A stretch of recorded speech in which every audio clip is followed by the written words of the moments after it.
Hello again, ladies and gentlemen, and other assorted gender assignations. Welcome back to the Bored to Death Bingecast, where we take TV shows and movies and binge them in easily digestible chunks. I am Jay Winger, being joined by Sam. And we are about to continue our binge of Season 2 of My Hero Academia.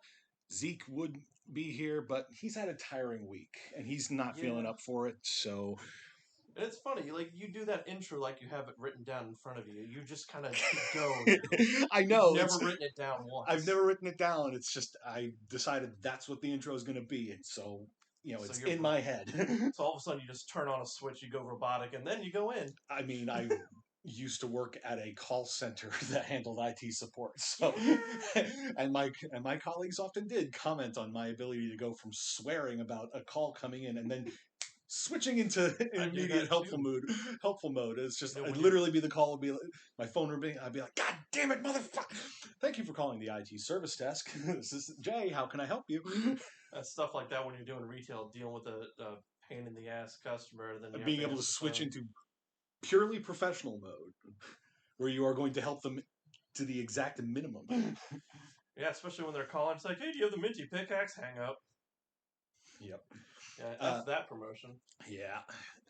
In case it's not clear, Sam has retail experience. Too much retail experience. And if that little bit he just gave you, it doesn't tell you where he used to work, you probably have shopped there if you are a gamer. We'll just leave it at that. They are not a great company to work for. Don't believe anybody who tells you otherwise. They are not a good company to work for. It's okay. They might not be around 2021. So, anyway, we where we left off, we are still in the middle of the sports festival story arc, and we are now in the one-on-one match portion of the tournament, and we just had a match that a lot of people, both in the universe and out of the universe, had been looking forward to. Shoto Todoroki versus Izuku Midoriya. And Midoriya, sorry. Yeah. I keep... Meteora. I don't know why. What universe is he from? I've been watching too much wrestling. He just hit him with the Midoriya. Midoriya. There you go. It's literally just someone recreating that in a sketch of someone just picking up Deku and just slamming it into someone's head. Oh, God, as Deku is delivering a smash punch. I just think you'd be like an audience member, just completely grabs him and throws him across. It's like his eyes are bugging out. Like, where the hell? I'm like, oh, what's going on? Why am I a show now? Oh my! Why did you throw me at this guy? But writing down notes the whole way, muttering to himself as he's doing it. But the match was interesting. Deku managed to hold his own for a little bit, even though they were pretty much at a standstill. Mainly because he wasn't using his fire powers. Yep. And then Deku called Shoto out about it, basically being like, you are not living up to your full potential if you are not doing this. And it's your power. It's your power, not his. And that's, I think, what finally clicked for Shoto. Deku ended up losing, but only because he was forced backwards out of the fighting ring, because it's typical like. Oh no, they had to stop the fight. Is that what it was? Was that the one that stopped the fight? Let me consult my notes. Yeah, that's right. I misread it completely. This is the note portion. Nope. I'm still looking at the wrong one. I could have sworn. Let's see. I think it was Midnight and Cementos. Or am I thinking of... Yeah, that was Midnight. Yeah, that's right. Yeah. The teachers finally intervened because they recognized that they weren't going to stop until one of them was seriously injured. But I did make some note here that said Deku out of bounds. I don't know what the context there was. We'll find out. It was the explosion that happened and then sent him flying. That's what it was. And then at that point, the teachers intervened, I think. Oh, they intervened and then the explosion happened.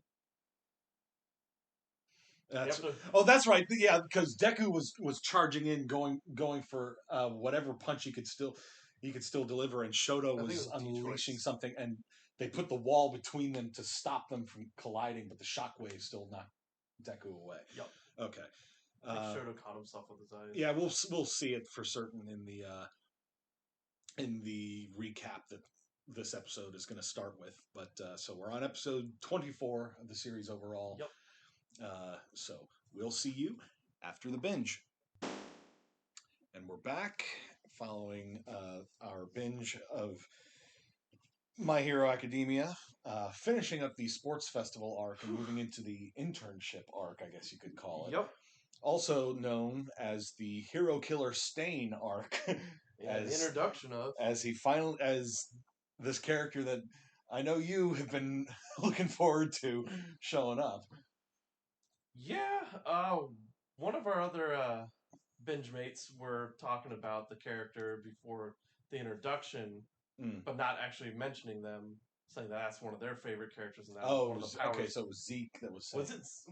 Was it Zeke or was it Chris? Might have been Chris. Either way, but I'm like, I had a talk with him after that. I'm like, wait, you want to have his powers? Are you sure about that? We're jumping ahead in the binge, but they haven't announced or said, or do you even have an idea of what his powers could be? From the scene that we saw when he was summoned to meet with the League of Villains, specifically with Shigaraki and Kurogiri, Kurogiri was paralyzed, like he couldn't move because he'd been cut. And from the way that Stain is usually shown with his tongue wagging out, and you see him licking the blood off of one of his blades, I'm assuming that if he tastes someone's blood, he can paralyze them. Now, and this was with no prior information about it. This is just your vision. I remember. I try to avoid spoilers when it comes to My Hero Academia because I knew that I was going to eventually watch the series and I wanted to not be spoiled. Some stuff got spoiled. I know that his quirk is related to blood, but that was it. That was it. I couldn't remember what specifically it was, but it was the reason. But I gathered that also based on the fact that he wields swords and stuff and blades, which is a pretty big clue. Well, the biggest clue, like there, would make you think cuts, injuries, wounds to an opponent using maybe special blades, something he has forged. Could be. That I don't know though. Most quirks that we've seen, and I do want to talk a little bit about quirks while we're on the subject. Quirks are basically expressly stated to be like an extension of oneself. That defines a major part of Deku's arc in the episodes that we watched, as he was trying to learn how to harness the one for all. Gran Torino. I was like, yeah, Gran Torino. The pro hero that he is being an intern for. It's more of a mentorship.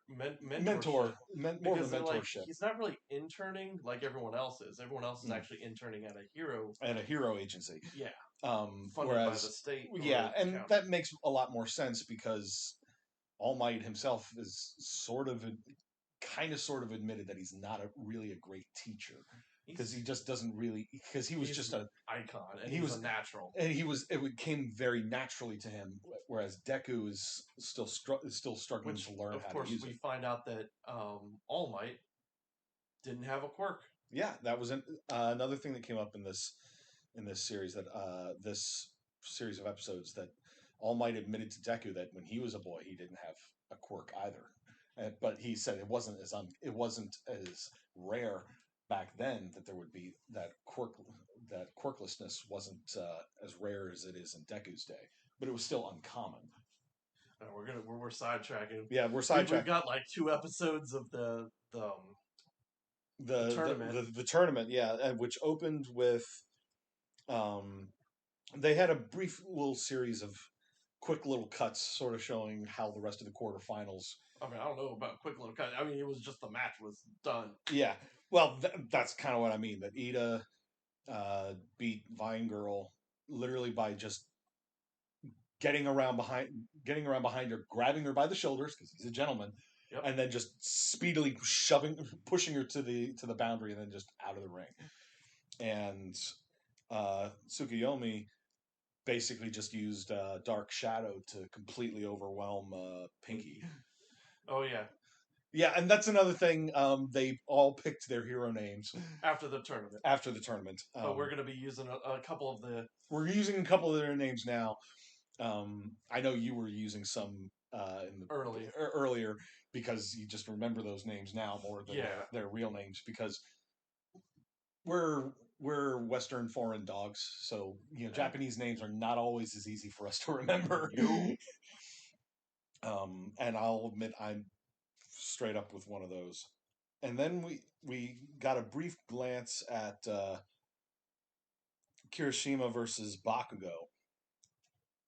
Kirishima had him on defense because his skin hardening ability allowed him to just tank a bunch of Bakugos. Pinky is Mina Ashido. Okay. I don't remember that they ever really specified what her name was, apart from maybe like in a brief on-screen flash. They eventually call her Mina. Okay. But the issue is though that Kirishima just can't maintain his quirk full, all the time, and Bakugo just waited him out. His is more like a stamina based, and Bakugo's is more of a long haul. I guess you could almost think of they're mismatched. Kirishima's quirk, I guess you could say, is just sort of him like tensing up all of his muscles to sort of thing. And as however much training you might put in, you can only keep your body tense like that for so long before eventually you're going to get exhausted. Remember, this is them just their first years. They haven't had time to go through all that stuff. But Bakugo, his is a long game. Very much a long game. And you mentioned that while we were watching the match. It's just the longer a fight goes on, the stronger Bakugo gets, because his quirk is based on his sweat. And the palm sweat. Well, I get the impression that it's any of his sweat, but he mostly uses the stuff on his hands because that's like immediately the hand. I think that's what the only thing he can ignite, because later episodes... I could have sworn I saw him doing a thing where he like wipe the sweat off of his arm. Oh yeah, to get the sweat to where he can combust it. Okay.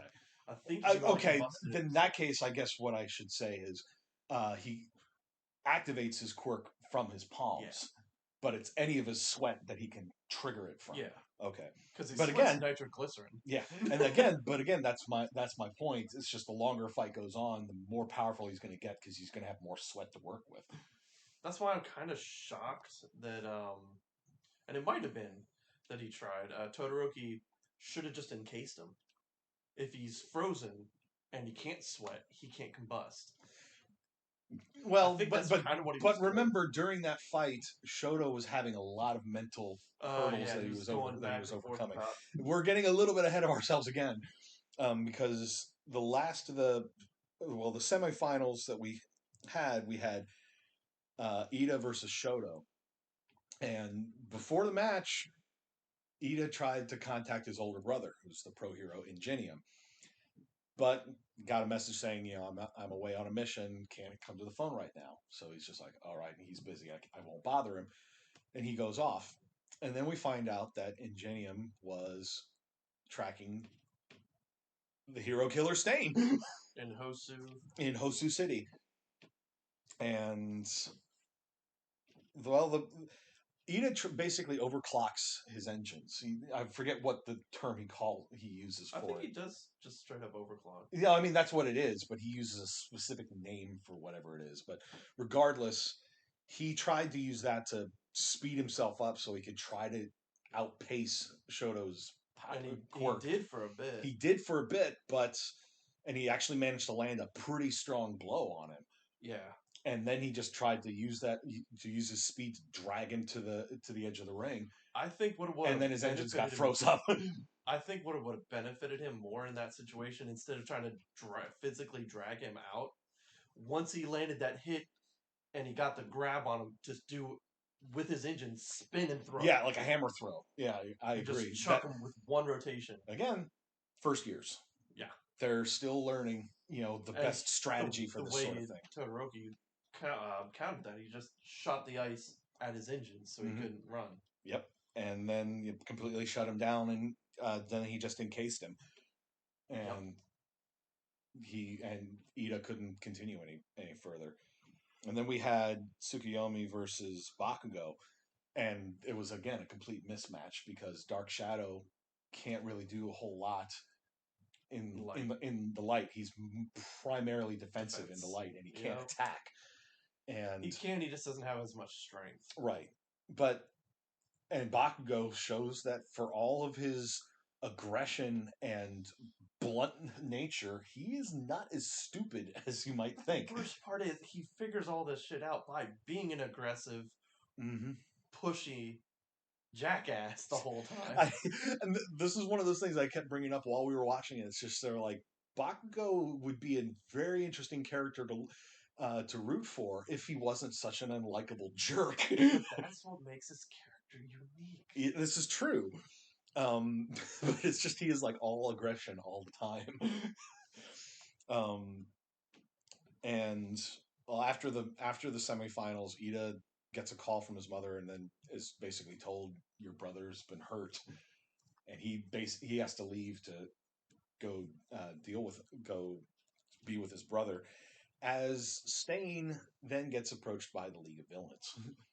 Yep. Kurogiri shows up and is just sort of like, there are some people who would like to meet you. Also, you see that Stain has a keen sense of awareness, because not even making a sound, he draws his sword and stabbed through where he was. Stabbed through where Kurogiri was, and Kurogiri's already basically moved away from it. And is just sort of like, I come in peace.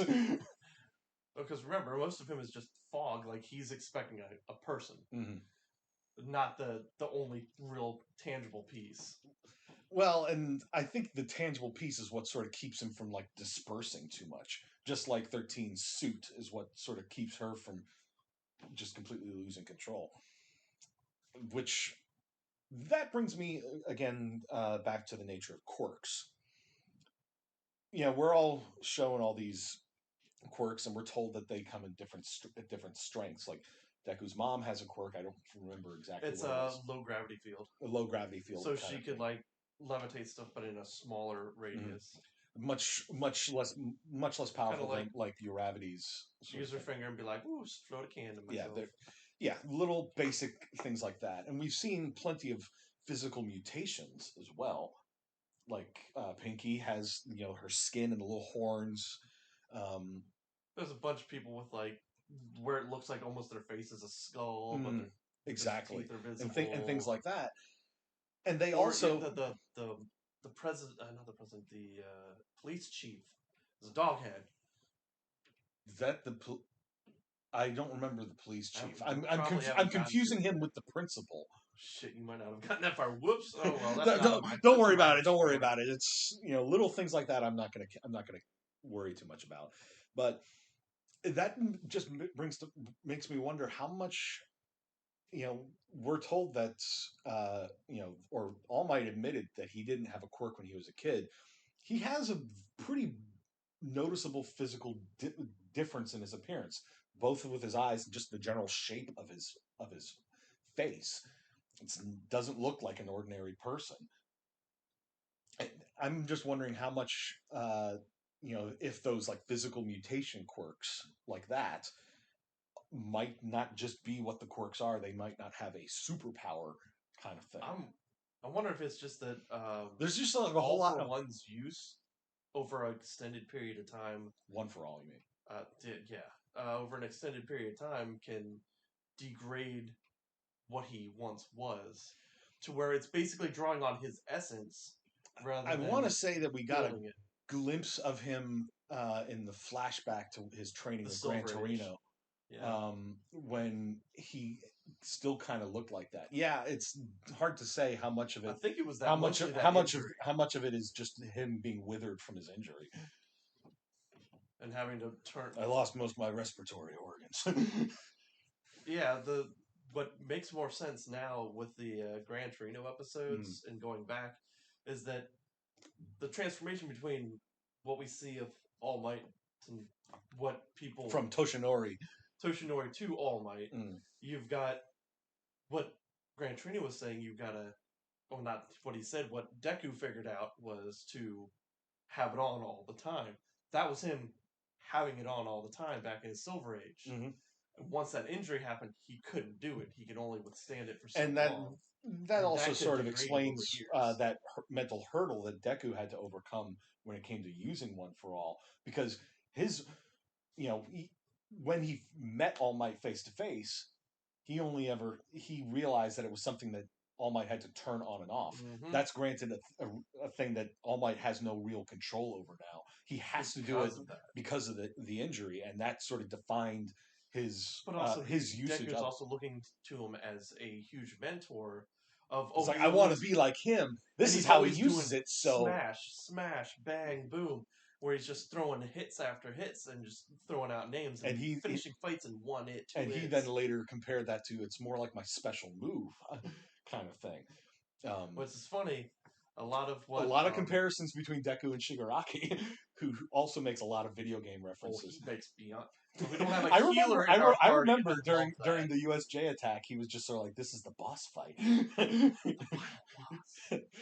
I just like when he's like, we don't have a healer in our party. Yeah, I'm like, that was a line after Stain meets with Shigaraki, and it was just sort of like, what are your goals?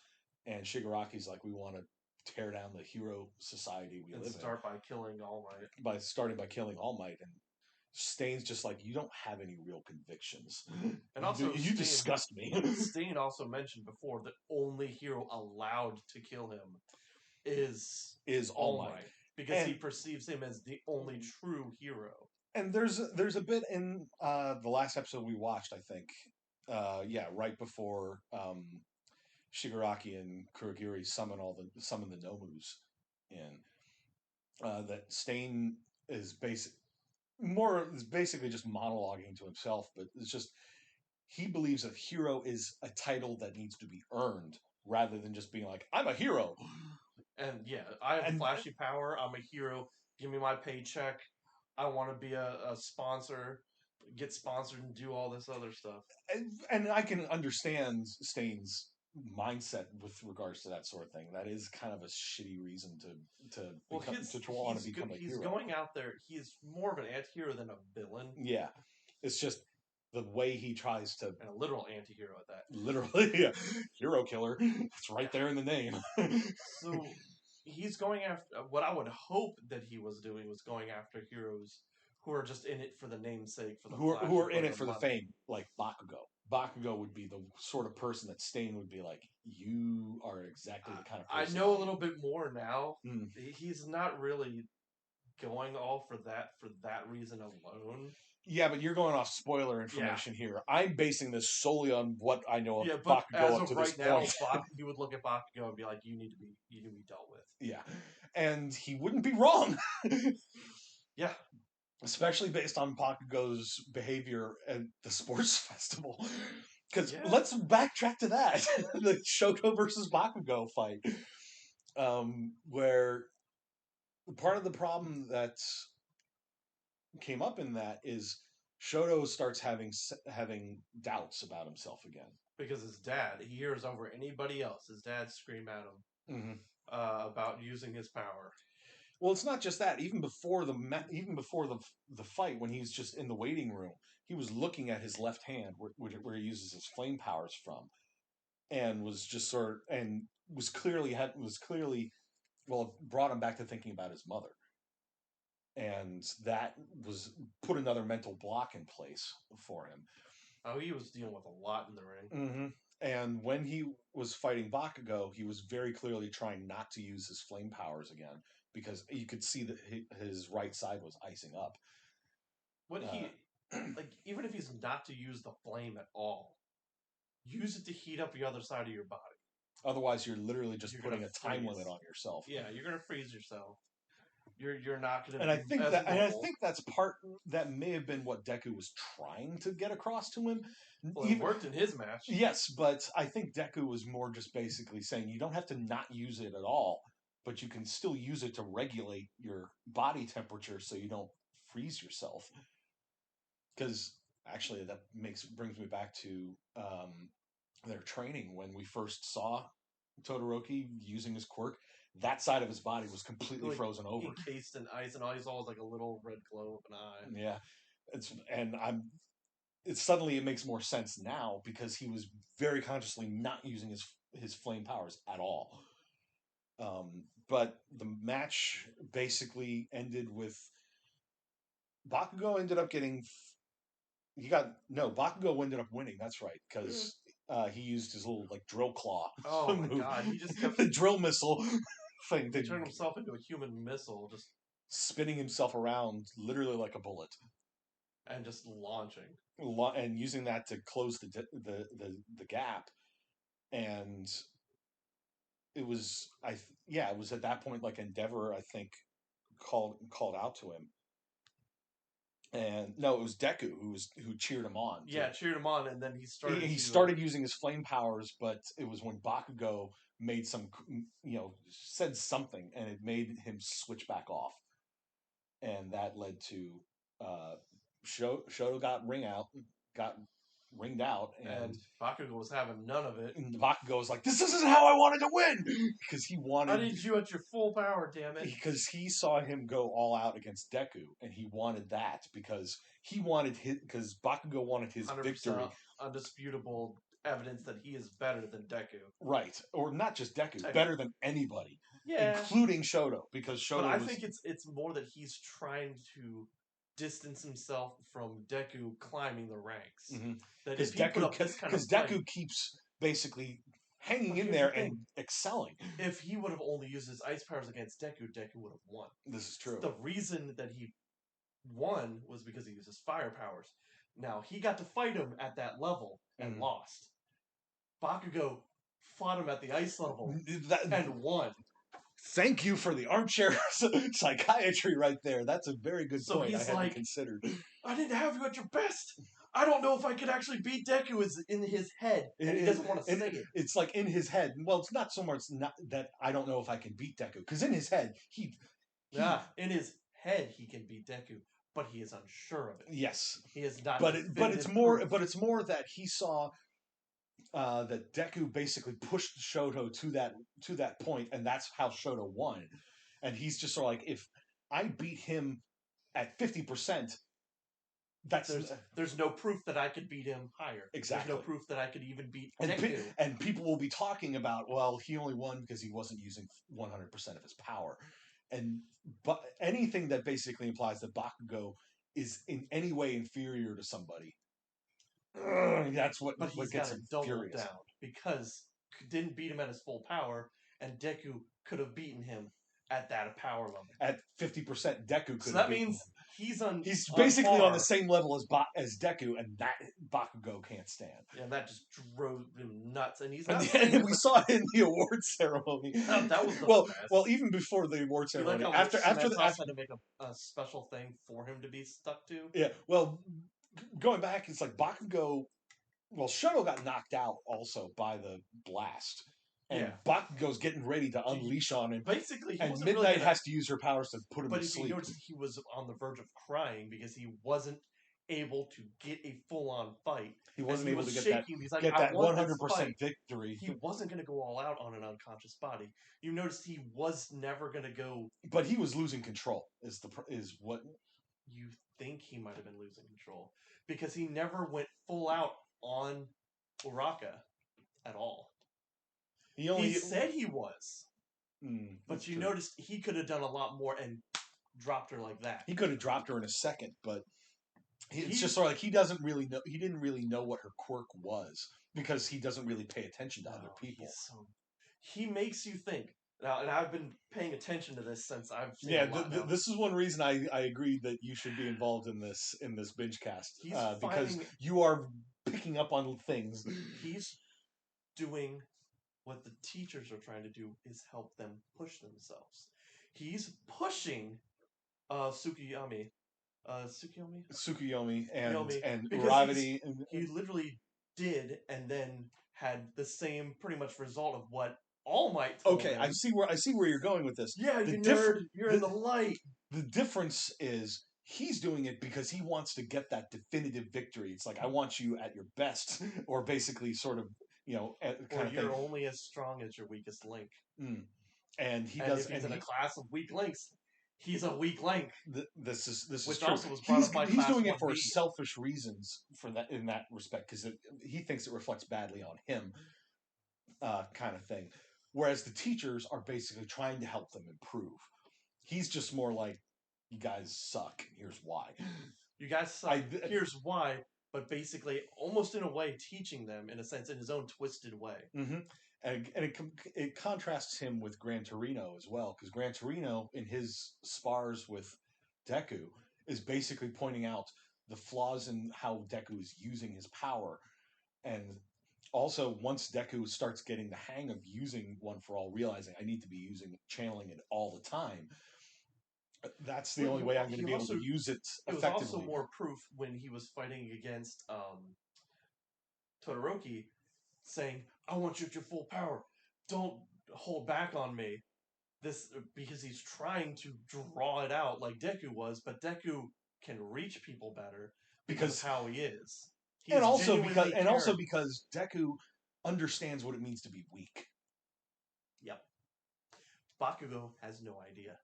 Because Bakugo has always had a strong quirk and has always been that's shown the most is when Bakugo is fallen down into the creek and Deku rushes over to help him up. He, in his mind, Bakugo, like, I was weak in that moment. I'm never going to be weak again. I'm not going to take help from a weakling like you. That was like the defining moment in their relationship. They'd still been friends, sort of. Yeah, he was a jerk. But he didn't become an outright, bullying monster until that moment, because it's just sort of like he had that moment where he saw himself as weak and was like, never. Well, wait till they show more parents. I'm sure we will get more of that. And then, the closing of that episode, we had the award ceremony, and Bakugo was literally chained up because he was he was just so furious about how he got the win. Don't put that piece of trash on me. Yeah, like All Might is literally there trying to put a medal on him, and he's like snapping his head around. Scary. Yes, still scary. I love how much of a dork All Might is at heart. Couldn't have had a better voice actor. Oh yeah, I agree. In English either. And then we had a brief moment where Shoto went to go see his mother, who we both, I think, came to the realization that Endeavor had her institutionalized after she burned Shoto. His prize. Yeah, his prize. And plus, like... My prize offspring. My prize offspring. You scarred him. How dare you? I don't need you anymore. I don't need you anymore. I had you for that. Literally. You have baked me a child. I do. What's funny is these latter episodes, like every time one of these characters pops up, we get the little graphic pop showing up on the screen, giving us their name, their quirk. In his case, Endeavor, quirk, Hellflame. Hellflame. I'm like, good God, you're not pulling any punches about this guy, are you? Dude. Oh my God. And then when how scared she was on the phone with her mother about the whole situation seems like it tells you a lot about what their relationship is like. They talked before that his family paid for the marriage arrangement, and they also specified it was a thing that happened more at that time. Does not happen too much now. Arranged marriages for quirk marriages, quirk on quirk marriages. To get that to try to produce the sweet mix, yeah. So we had a little bit of that, and we got to see Deku and his mom having a little moment, and then we saw Bakugo back at home, brushing his teeth the most angriest way possible, while his mom is screaming at him. It's like, I'm screaming at your teeth, something like that. Get off my teeth, you stupid jerk! It's just like, this is what I mean. He is good oral hygiene, though. Yes, but it's just like he is aggressive in literally everything he does. It is so hilarious. Now, question: where do you think he gets his aggression from? His mom or his dad? I haven't seen his dad, so I have to basically just say his mom. based solely on that one scene of her just screaming at him in exactly the same tone as he's screaming at his reflection in the mirror. Get off my TV, stupid jerk. And we also got everyone picking their hero names. Yeah, or at least to start out with. Because Tenya Ida, he at first only gave his name as Tenya. We saw in a flashback when he saw his brother in the hospital. His brother's all apologetic. It's like, I'm sorry, I couldn't. That she had to see me like this, kind of thing. Also telling him he can't move his legs. that he's been paralyzed, and basically, gives him permission to carry on the name Ingenium, and right there in classes, they're writing down what they want their hero names to be. He starts it, and then is just like, no, I'm not worthy of carrying on the name yet. So he just used Tenya. And at the very end of the last episode we watched, he takes up the name. You will remember this name for the rest of your life. Ingenium. Yeah. I'm like, oh, and all the scenes with Tenya is just so. There's in every so many episodes, there are some heartstring pullers every freaking time. And Tenya gets a lot of those after we see what happens to his brother. Oh yeah. And there's a lot of you called out the animation differences in some of the scenes, the fight scenes, especially Shoto versus Bakugo, especially. And I've noticed that as well. And some of that extends to the character designs as well. Oh yeah. All Might, in full hero mode has that classic it's the cell shaded, and just the way the shadows and everything play on him is very sort of golden age, silver age hero thing, very fitting. Stain feels like what's the guy that did the Spawn comics? Oh shit. The artist I'm talking about. But I feel Todd McFarlane, yes, that's it. He, just seeing him that first time perched on a rooftop with the scarves and everything flowing, everything flowing and the blades everywhere. I'm like, did Todd McFarlane design this guy? I mean, the creator of the show is a huge comic fan all over. Obviously, that very much shows in a lot of these character designs, but which is kind of why it's quirks, kind of like mutants. Mm-hmm. Though it kind of blossomed in a different way. Yeah, and I don't mind that at all. I like that approach. I especially like that they established that it's like everybody has one quirk. Granted, in Todoroki's case, it's a melding of the two, but it's very clearly split. It's like one side of his body controls one, the other side controls the other.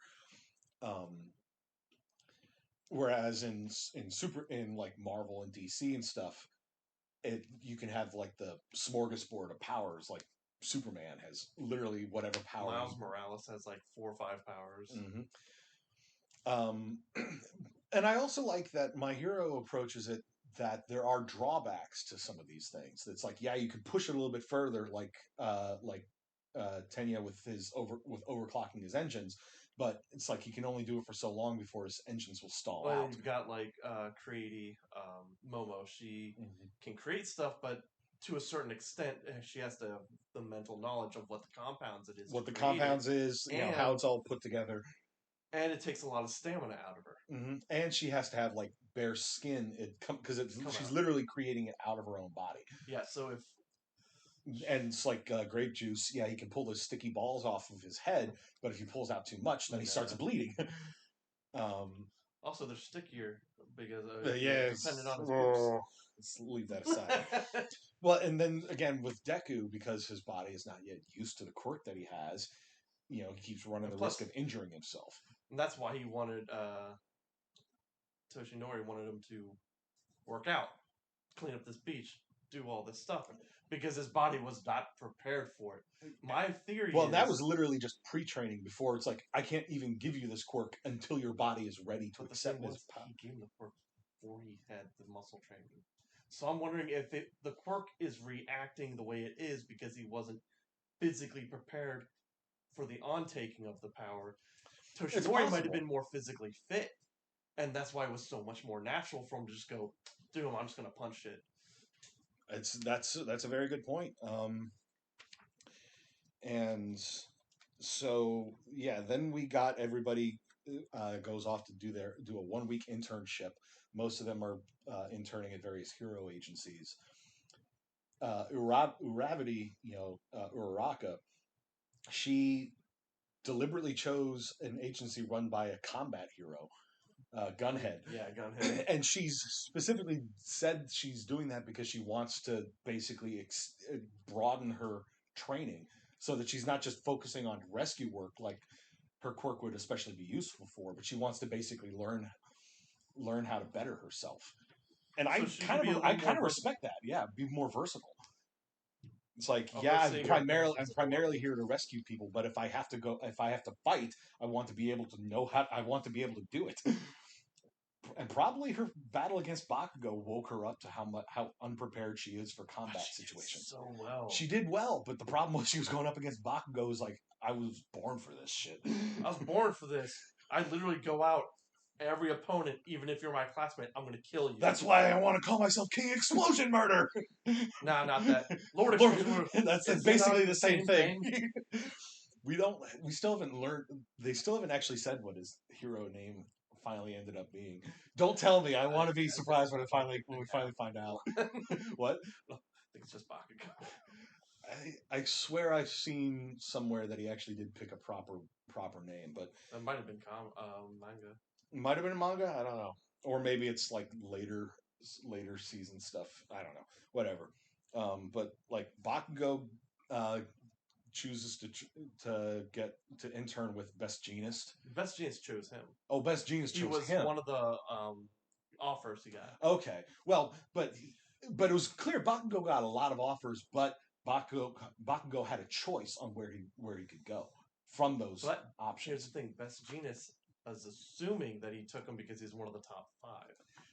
He was like in the top 4. He was like number 4th hero, and that fits Bakugo exactly. It's just sort of like, if I'm gonna be the best, I have to learn from the best. This is the best offer that I have, kind of thing. And it's like one. And Best Jeanist basically straight up calls him out on. Literally, it's like, you are very, very talented, but you're arrogant as fuck, and I've got to basically keep you in line and teach you how to be a proper hero. Think about it. Like, you also got All Might's doesn't have an agency. All Might doesn't have an agency. Endeavor does, but is clearly only interested in his son. He might have extended it to Bakugo. You don't know. This is true, but do we know who 3 is? I don't know that they specified in any of any of that. I'm sure it's on the list somewhere, but I don't want to risk spoilers by looking it up. Red Riot and Tetsu are with Fourth Kind, who comes, based on his appearance, comes across like a mob boss almost. Sure does. Very sort of. With that approach, but he's basically teaching them, it's like how to properly comport yourselves. Don't just start screaming and yelling and being too aggressive. When people come into our agency, we have to show them that we can be gentlemen, kind of thing. Creati and Omomo and this other student's Big Fist. She's from 1B. I figured she was from 1B because I knew what number 3 was. It's just we're not going to know about him or see him or anything until season 4. Okay, so we'll leave it at that. But Momo and Big Fist are with Uabami, who is basically a Superman hero, or at least that's how she comes across in the scenes we've seen. Vain as fuck. She's literally the thing Stain wants to exterminate. The people that are only interested in the fame of it. The fame of it. Yeah, I got that impression, and she chose them literally just because it's like, you're cute, and that'll help my image. Pretty much.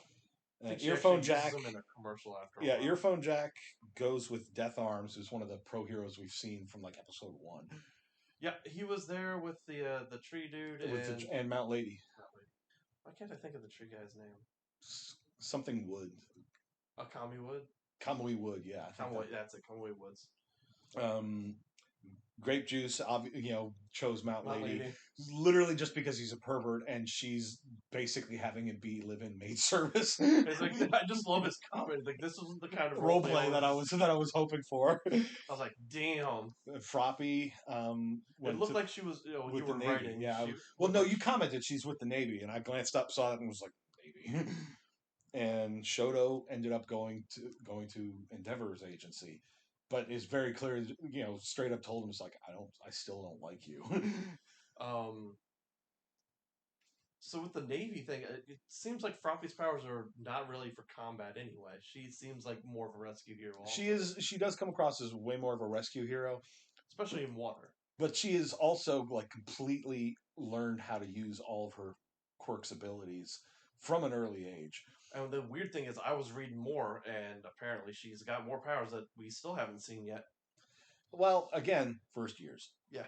A lot of this stuff, I imagine, they'll keep developing their abilities, also their teams, or at the very least, honing how they can use their quirks.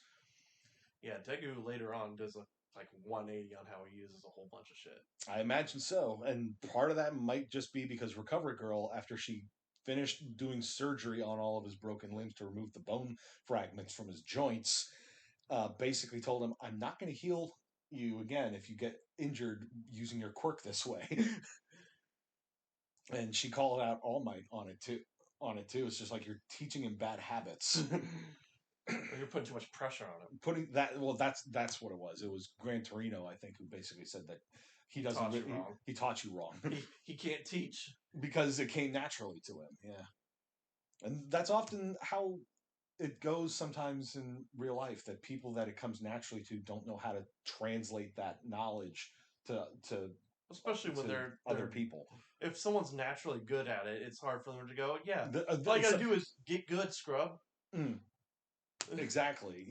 That kind of thing. But when you're saying, okay, critiquing in a positive manner, like, so you're playing a shooter, it's like, okay, well, maybe you should keep an eye out on this. If you hear something from over here, check the sky. If you have a long-range weapon, you might want to use that long-range weapon. When you see this enemy, you have to lead the shot. You can't shoot where they are now. You have to shoot, that sort of thing. And sometimes people are harder to train in certain ways. Like, if you tell them over and over again, in your head, you're like, yeah, that's sound advice. But to them, it's just wop, wop, wop, wop, wop, wop, wop, Peanuts gang teacher going on. Yeah, there you go. And people just gotta learn.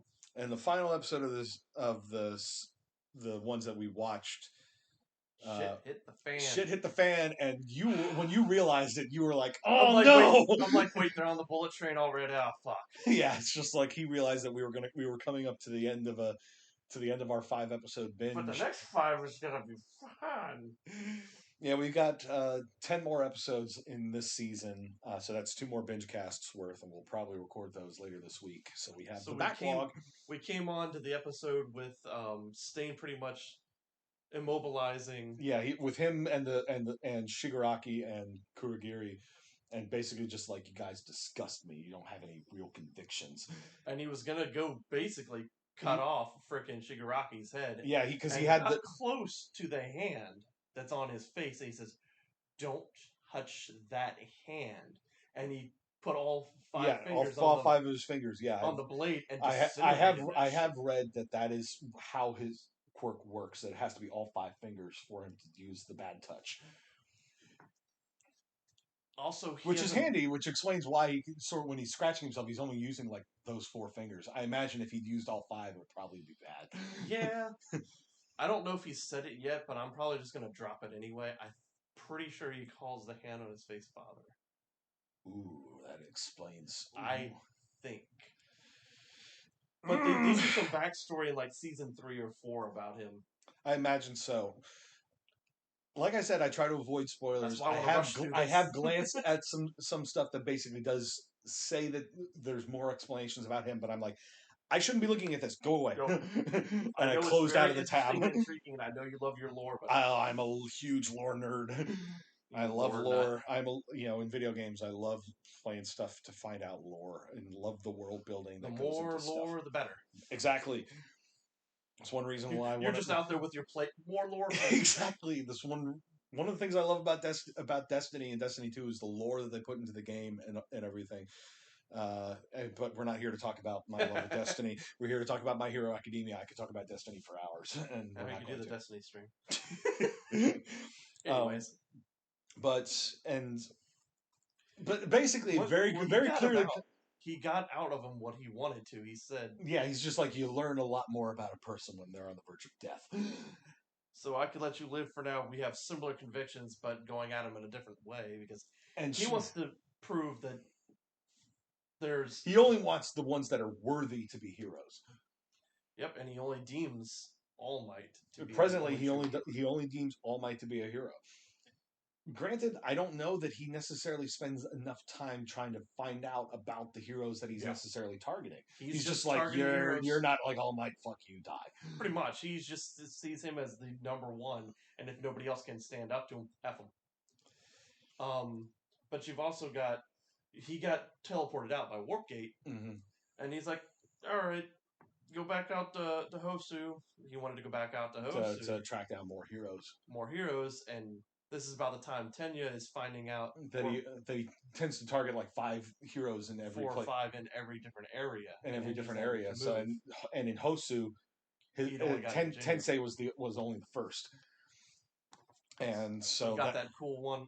And that's another thing I forgot to mention when we were talking about the class of 1A and their internships. Ida chose to intern with Manual, that's what it was. I kept writing it down normal. I was like, that doesn't feel right. Manual, okay. But regardless, Manual's like, at first it's just like, I'm not sure why you would chose here, but hey, that's cool. And takes him out on patrol and has him doing some intern stuff in the office. But then later when they're on patrol, he straight up's like, I know why you're here. You're here because of the hero killer Stain and because he targeted your brother. And basically tells him, heroes should not be using their quirks for selfish reasons. And it's clear that it did hit Tenya. Yeah. He's just sort of like, ooh, that's a good point. I am being selfish here. And he's always about being righteous, always about being true to yourself, true hero. Being true to your morals and all that stuff. And he's saying, fuck him.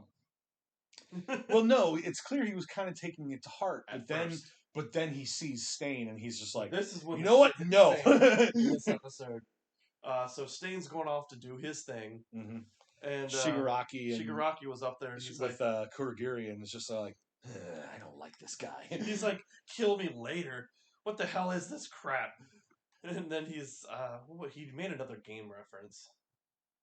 Yeah, I forget what the game reference was, but he basically is just like, Kurogiri, bring in the Nomus. And then you got 3 big old Nomus. One big one that looks similar to the USJ one that flies, and then one lanky ass one that looks like it from what we saw on the bullet train when it attacked the bullet train, when he was attacking the hero and hit the bullet train, I should say, and then from the preview, it looks like its limbs can stretch a bit.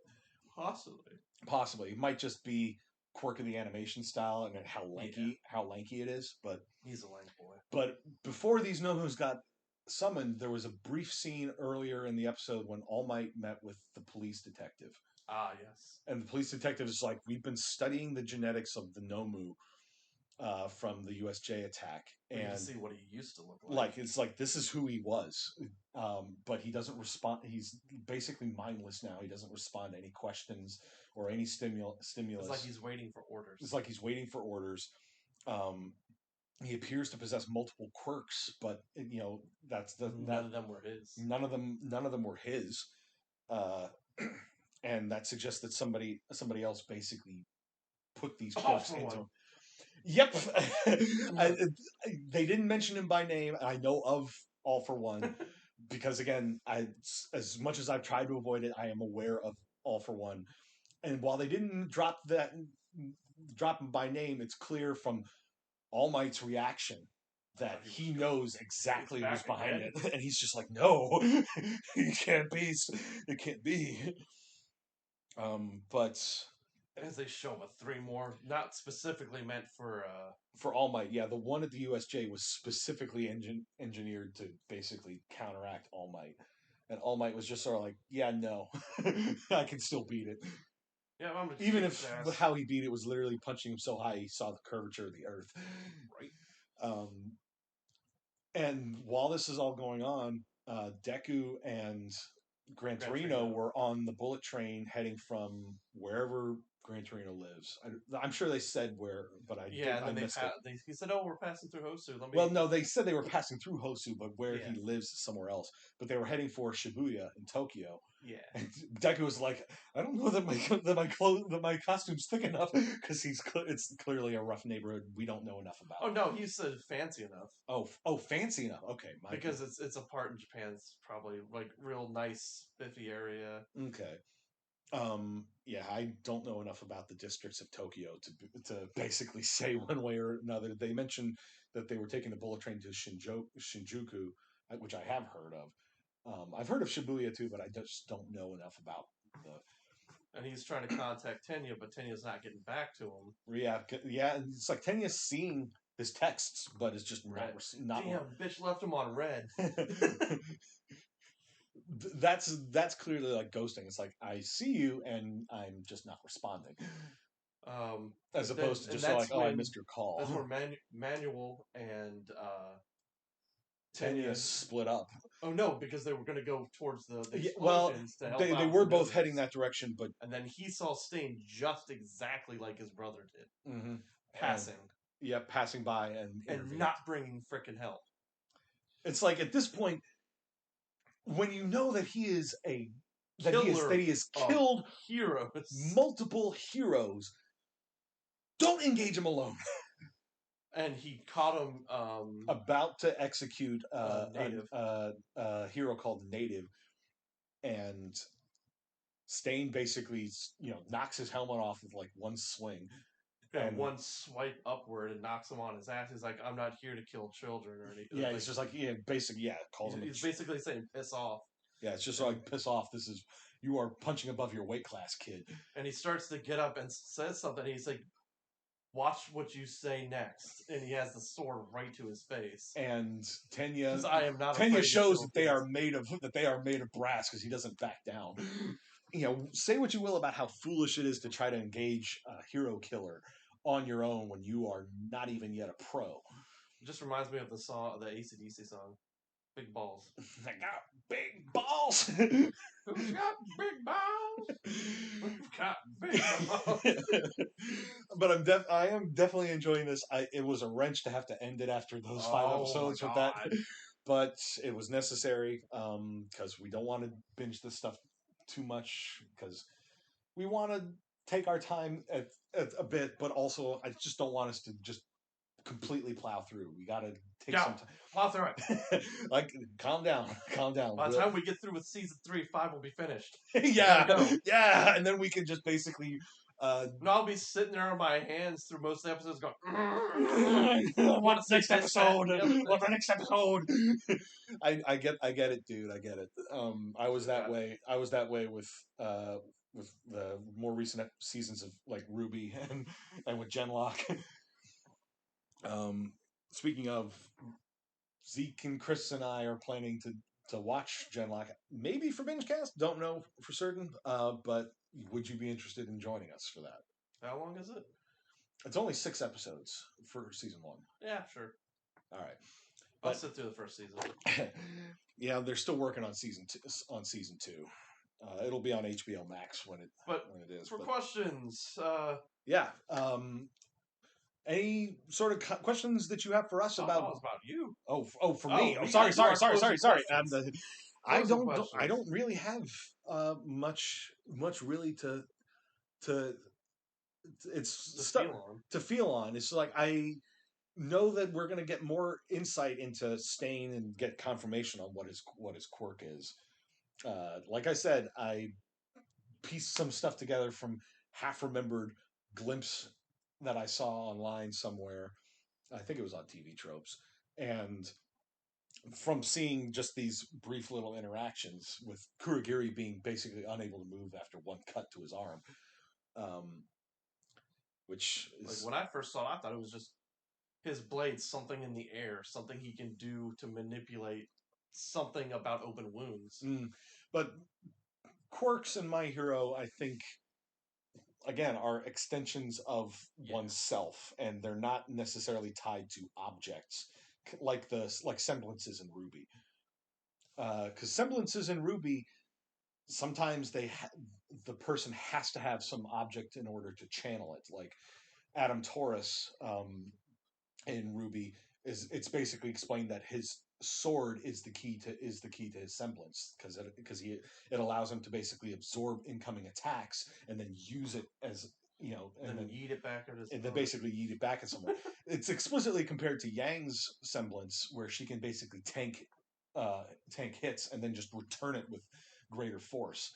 I'm more like how do you feel about what you're learning more about the heroes as they're going on? I do like exploring a little bit into their motivations, their backstories, and stuff. We didn't get too much of that over. Is it these does it five still feel as well paced as the first season? Yes, I do like the pacing of it because I don't necessarily need to have backstory, motivation, explorations every and it's single not episode. a dump either. It's not like here's an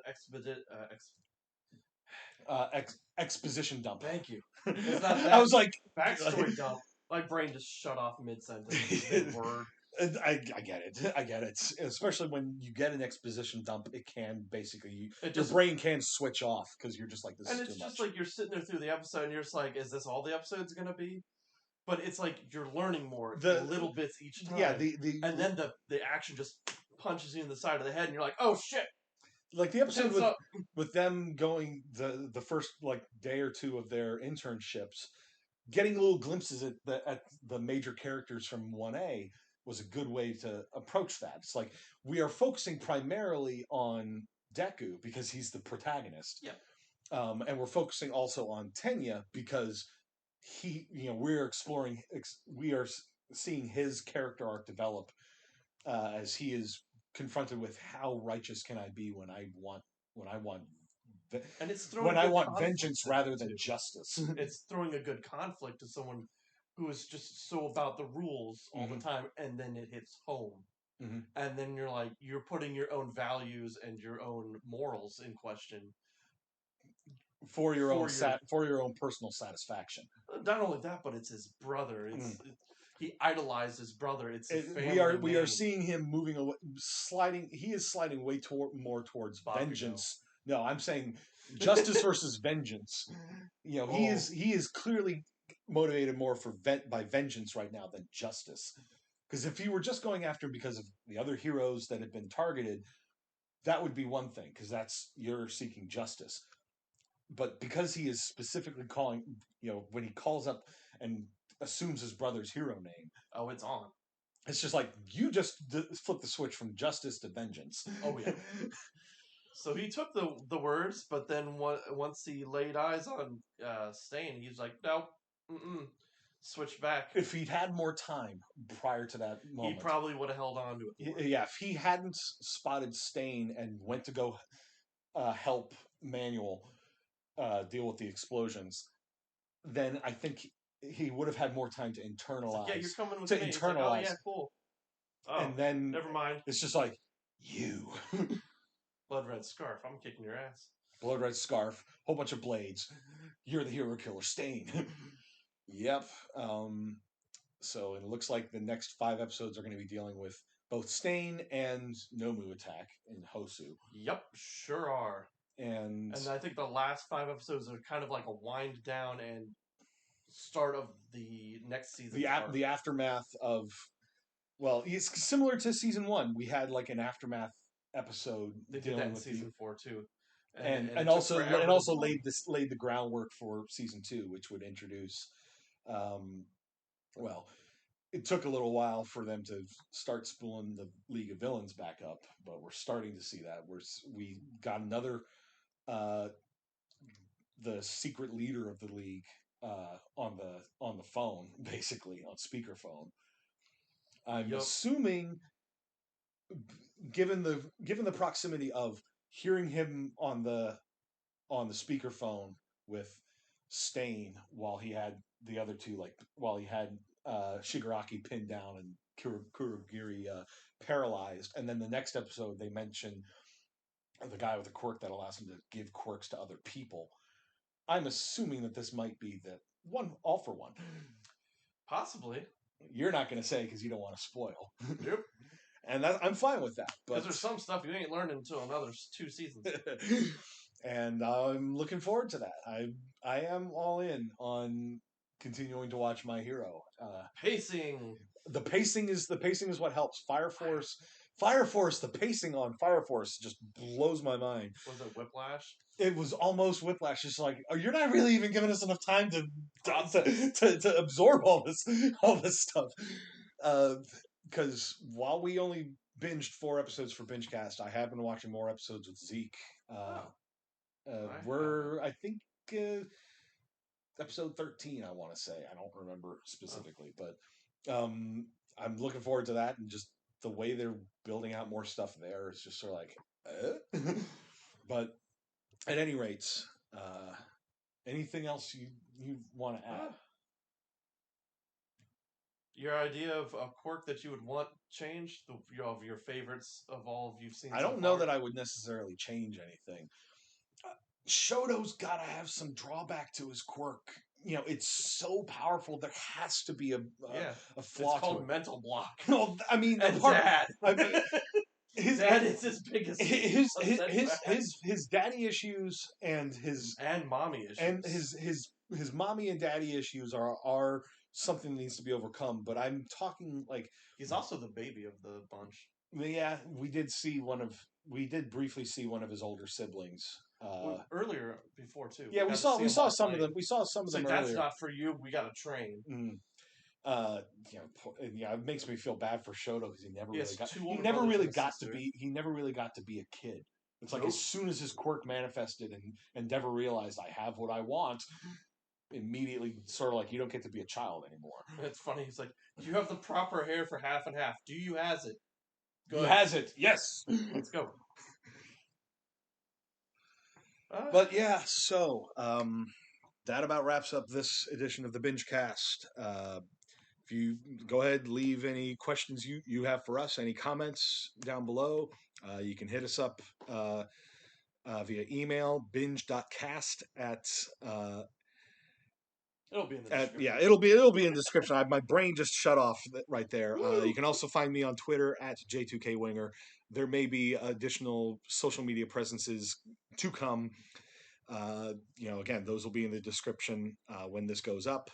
But for Sam, I'm Jay, and we'll see you next time. Bye.